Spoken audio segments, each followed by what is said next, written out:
सरकार इन सब युवा के मुद्दों पर बिल्कुल ध्यान नहीं, बड़े बड़े बजट पेश करेगी, मंदिर उद्घाटन करेगी और नए कॉरिडोर बनाएगी, रोड बनाएगी, सब कुछ बनाएगी। क्या करेंगे हम? रोड पे भीख मांगेंगे, मंदिर पे जाकर भीख मांगेंगे। बहुत रोजगार दे दिए, जैसे अब ठेले वाले का भी रोजगार, नरेगा का रोजगार, ये सब भी सरकार जोड़ रही है ना, तो ये थोड़ी ना रोजगार में आएगा। मोदी जी कह दिए पकौड़ा बेचिए, तो पकौड़ा रोजगार है?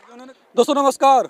उत्तर प्रदेश में रोजगार की काफ़ी चर्चा हो रही है। योगी आदित्यनाथ लगातार होर्डिंग के माध्यम से बता रहे हैं कि उत्तर प्रदेश में हमने बहुत सारा रोजगार दे दिया है, 4.5 लाख हमने सरकारी नौकरी दे दी। लेकिन बहुत सारे युवा हमारे आज इको गार्डन पर धरना दे रहे हैं नई शिक्षक भर्ती के लिए। करीब 97,000 पद खाली हैं, ऐसा इन लोगों का मानना है और इनका कहना है कि ये पद निकलने चाहिए, लेकिन सरकार इनकी मांगों को मान नहीं रही। हमारे साथ कुछ छात्र हैं जो इन्हीं मांगों को लेकर इको गार्डन पर लगातार धरना प्रदर्शन कर रहे हैं, समझा रहे हैं सरकार को कि ये वैकेंसी निकलनी चाहिए। तो इनसे समझते हैं कि आखिरकार ये मामला क्या है और सरकार सुन नहीं रही है तो करेंगे क्या। सबसे पहले आपसे शुरू करते हैं, आपका नाम क्या है? मेरा नाम बिट्टू, मैं प्रयागराज से आया हूँ। इलाहाबाद से आए? जी जी। योगी जी कह रहे हैं काफ़ी हमने रोजगार दिया उत्तर प्रदेश में, आप लोग धरना प्रदर्शन कर रहे हैं नई वैकेंसी के लिए। देखिए, रोजगार अगर दिए होते तो धरातल पर इतना बेरोजगारों की संख्या दिखाई नहीं देती। यहाँ पर देख रहे हैं सभी बेरोजगार बैठे हैं। हम लोग का स्पष्ट मांग है कि 97,000 प्राथमिक में नई शिक्षक भर्ती है। सरकार हम लोग को गुमराह न करें और अपनी मानसिकता में सुधार लाए सरकार, और हम लोग को 97,000 प्राथमिक शिक्षक भर्ती दे। हम लोग से सरकार से स्पष्ट मांग यही है। नहीं तो सरकार की नीति और नीयत के बारे में हम लोग जनता के बीच में जाएंगे और जनता के बीच में स्पष्ट रूप से उसके सरकार के नीति और नीयत के बारे में बताएंगे और धरातल स्तर पर प्रचार भी करेंगे। और सरकार अगर हम लोग को 97,000 शिक्षक भर्ती नहीं दे रही तब मतलब पूरे उत्तर प्रदेश से आप लोग यहाँ पे इकट्ठा हो? हम लोग 75 जिले से यहाँ पर एकत्रित हुए हैं यहाँ पे। जी, सारे जिलों से आप लोग आए हैं। ये कब से वैकेंसी नहीं आई जो आप लोग मांग? मैं आपको बता दूं कि यहाँ पर जब से हम लोग मैं 16 दिन से यहाँ पर हूँ। यहाँ पे कुछ दिन पहले पूर्व में भी यहाँ पर आप देख रहे हैं कि यहाँ पर गेट भी बंद कर दिया गया है और यहाँ पर जिस तरह से कैद रखा गया है, एक आम कैदी की तरह इस्तेमाल किया जा रहा है। मैं आपको बता दूं कि मेरा एक पंकज यादव मेरा मित्र है, सुबह वहाँ पर भाजपा कार्यालय के पास उसको इतना मारा गया, उसको पेट में इतना मारा गया कि उसको चलने में समर्थ हो गया और बेहोश होकर वहीं गिर गया और चोट हुआ उसको हॉस्पिटल में। मैंने सरकारी हॉस्पिटल में मैं दवा कराकर आज इलाज कराकर उसको वहीं पे सुलाए, वहीं पे लेटाए हुए हैं उसको, पंकज यादव को। पंकज यादव भी यहीं पर हैं? यहीं पे हैं वो। मुलाकात भी हो जाएगी, उनको इलाज कराएं, एम्बुलेंस से बुलाएं। एम्बुलेंस को भी खबर किया गया तो एम्बुलेंस आने में कम से कम आधा घंटा का समय लगा। यहाँ पे पता चला कि वो लोग भी हड़ताल पे हैं, तो एम्बुलेंस वाले। लेकिन हम लोग का स्पष्ट यही मांग है कि हम लोग की प्राथमिक शिक्षा भर्ती 97,000 की विज्ञप्ति जल्द से जारी कर दें। हम लोग सरकार से कोई विरोध नहीं है। हम लोग का सरकार से यही स्पष्ट मांग है कि 97,000 प्राथमिक में शिक्षक भर्ती आए। हम लोग का उद्देश्य यही है। लेकिन इसके पहले भी भर्तियां शिक्षक की हुई थी, तो आप कह रहे हैं कि वैकेंसी अभी भी खाली? वो भर्ती कहाँ हुई थी? वो तो शिक्षा मित्र का पद जो खाली हुआ था उसी को भरी है। उसी में सरकार ने 51,000 का सुप्रीम कोर्ट में हल्फनामा भी लगाया है कि पद खाली है। लेकिन ये पद खाली है ये बता दी है, उसके बाद कागजों में दर्ज है, लेकिन धरातल पर कहीं दिखाई नहीं दे रहा है। सरकार अपने रैलियों में मस्त है, सरकार अभी सुन नहीं रही है। जब सरकार का जब समय समाप्त हो जाएगी, जब हम लोग के बीच आएगी, तो कोई समझाने वाला वक्त, जब बुरा वक्त आ जाएगा तो कोई समझाने वाला सरकार को मिल नहीं पाएगा। आपको लगता है कि बुरा वक्त भी आ जाएगा सरकार? बुरा वक्त दिखाई दे रहा है, स्पष्ट रूप से दिखाई दे रहा है। अगर इतने बेरोजगारों को डीएलएड 2017 बैच के हम छात्र हैं, 2017 बैच से टेट सीटेट हम पास हैं, यहाँ पे एक बार भी हम शिक्षक भर्ती यहाँ पर नहीं देख पाए, तो बताइए, आप ही बताइए कि हम क्या करें। बेरोजगार की फौज खड़ी हो रही है, 21 लाख बेरोजगारों की फौज हो गई है। 21 लाख में हर परिवार में अगर 6 व्यक्ति होंगे, आप कल्पना नहीं कर सकते कितने लोग हो जाएंगे और कितने ऑटो के प्रभावित होंगे। लेकिन ये सरकार कहती है कि हमने बहुत सारा रोजगार दिया, सरकारी रोजगार दिया। आप कह रहे हैं कि रोजगार उस स्तर से नहीं दे पा रही गवर्नमेंट। ये तो धरातल पर आपको फिर से कह रहा हूँ भैया, मनरेगा का ये रोजगार जोड़कर दिखा रही है ना, मनरेगा का रोजगार करके दिखा रही है कि हम मनरेगा में दिए यहाँ पर, लेकिन कहीं स्पष्ट रूप से देखा जाए तो धरातल सकारात्मक परिणाम हम लोग को देखने को नहीं मिला। जी, सकारात्मक परिणाम देखने को मिला। आप कहाँ से आए? हम गोरखपुर से आए हैं, मनीष गिरी नाम है मेरा। और योगी जी के शहर से? हाँ, योगी जी के शहर से हैं। हमने 3 साल से प्रयागराज में रह रहे हैं और रूम भाड़ा सारा कुछ हमने दे रखे हैं। एक भी वैकेंसी अभी तक देखने को नहीं मिला है। ये बताइए, हम लोग यहाँ 15 दिन से बैठ के धरना दे रहे हैं, क्या मतलब है? हमने तो एक ही मांग कर रखी है कि सरकार से कि 97,000 वैकेंसी दे दे। हम लोग बस वैकेंसी लेके अपनी पढ़ाई लिखाई करेंगे और जॉब लग जाएगी, हम लोग कोई धरना नहीं देंगे। ये दिया हमारा कहना ये है कि अगर वो वैकेंसी नहीं दे रही है तो हम लोग वोट नहीं देंगे, ये फिक्स है। और चुनाव में प्रभाव पड़ेगा इसका? अगर ज़्यादा प्रभाव पड़ेगी और इतनी प्रभाव पड़ेगी, हो सकता है उनकी सीट भी चले जाए और वो फेल फिर गोरखपुर ही जाके मठ में बैठ जाएं। यहाँ तक प्रभाव पड़ सकती है, क्योंकि पूरे उत्तर प्रदेश नहीं, पूरे 75 जिले को पता चलेगा। पूरे उत्तर प्रदेश के 75 जिले के यहाँ बच्चे आए हैं। यदि अगर वैकेंसी नहीं आई तो अन्यथा योगी जी को फिर वहाँ मठ पे जाना ही है। मैं आपको स्पष्ट कर दूं कि आप भी मीडिया के स्वतंत्र पत्रकार हैं, लेकिन आप लोग भी इस मुद्दे को उठाइए और बात सरकार तक उठाने के लिए तो मैं आ तो रहे हैं, लेकिन और देखा जाए तो कहीं ना कहीं सरकार के लिप्त में इर्द गिर्द लोग मीडिया घूम रही है और सरकार हम ही लोग मीडिया जो है हम ही लोग दबाने का प्रयास कर रही है। इसलिए आप लोग से नम्र निवेदन है कि सरकार तक हम लोग का स्पष्ट मांग। जैसे भाई साहब कह रहे हैं कि यहाँ पर चुनाव पर असर पड़ जाएगा अगर ये भर्ती नहीं निकालते तो असर तो बिल्कुल पड़ेगा, ये खुद दिखाई दे रहा है। हम बेरोजगार हैं, हम क्या करेंगे? 2017 से BTC किए, उसके बाद हम क्या करेंगे बताइए? आप कब से कर रहे हैं शिक्षक की? हम 2017 से BTC किए, 2019 में पास हुए और उसके बाद टेट सीटेट पास किए। अभी हम प्रयागराज में डटे हुए हैं, एक छोटी सी रूम में पड़े हुए हैं और वहीं पर डटे हुए अभी तक हैं।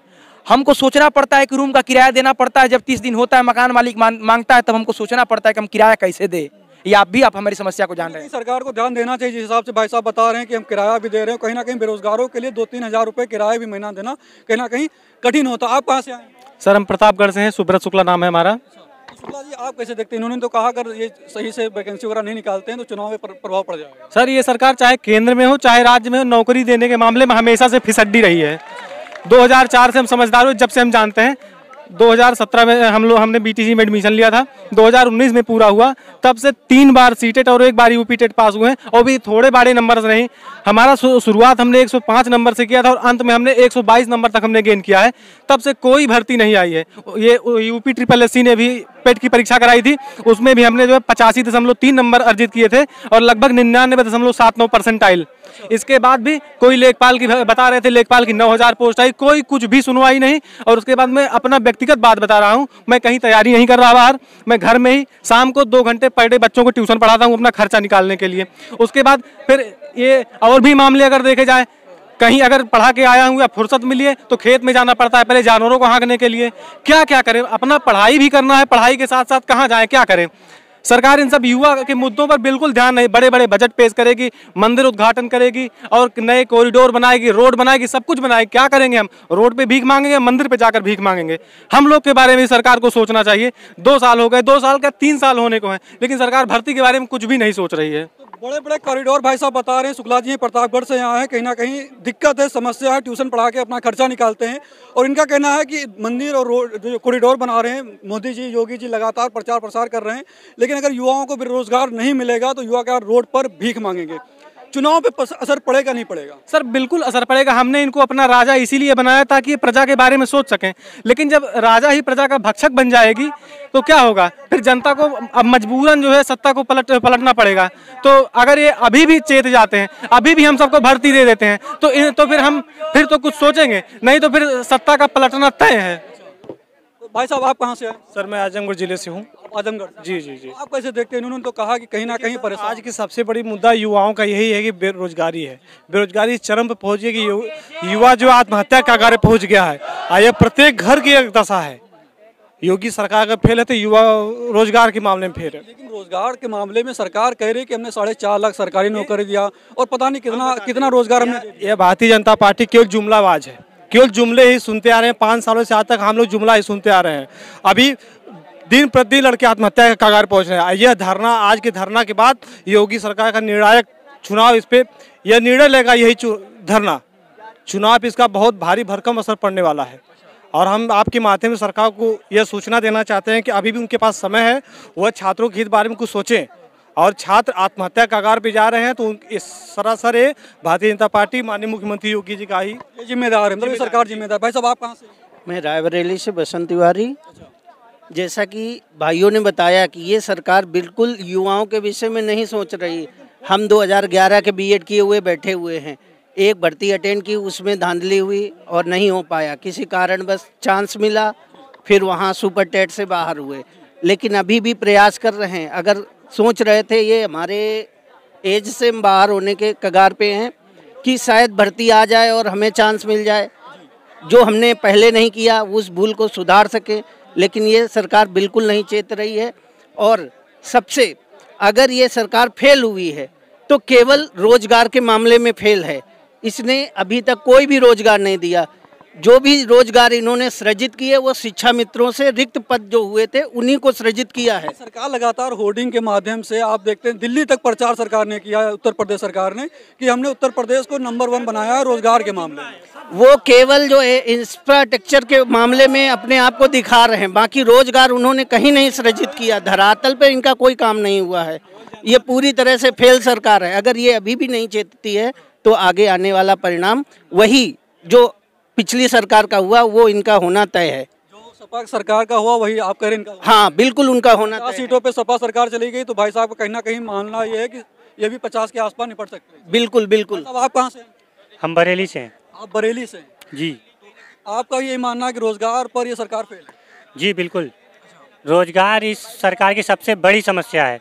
केवल हमारा ही वर्ग नहीं, पूरा युवा वर्ग इस सरकार से परेशान है। और अगर इन्होंने भर्ती नहीं दी तो इस बार चुनाव में हम दिखा देंगे, बहुत भारी नुकसान उठाना पड़ सकता है सरकार को। तो कहीं ना कहीं चेतावनी दे रहे हैं उत्तर प्रदेश के बहुत सारे युवा जो आज इको गार्डन लखनऊ में इकट्ठा हुए हैं और बड़ी मात्रा में इकट्ठा हुए हैं और लगभग जनपदों पे आए, उत्तर प्रदेश के 75 जिलों से आए। रोजगार की जब बात लोग कर रहे हैं तो कहीं ना कहीं मानना इनका ये है कि रोजगार पर ये सरकार फेल हो गई। भले वो होर्डिंग लगा रही है लखनऊ के अलावा आप अगर जाएंगे दिल्ली में भी बड़ी बड़ी होर्डिंग्स लगी हुई हैं। आप मेट्रो स्टेशन पे जाएंगे तो वहाँ पर लगी हुई 4.5 लाख हमें नौकरियाँ दे दी हैं।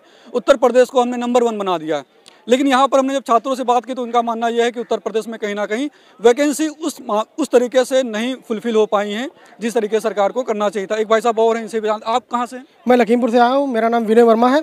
मैंने 2017 बैच से बीटीसी किया है, उसके बाद 2 बार सीटेट पास किया है, 1 बार टेट निकाला है और 4 साल से देख रहे हैं योगी जी कह रहे हैं कि भर्ती आएगी, मगर कोई भी भर्ती नहीं आई है। हमने पेट भी पास किया है, उसमें हमारे 75 नंबर थे। उसके बाद उन्होंने कहा था कि लेखपाल की भर्ती देंगे, बट वो भी नहीं आई है।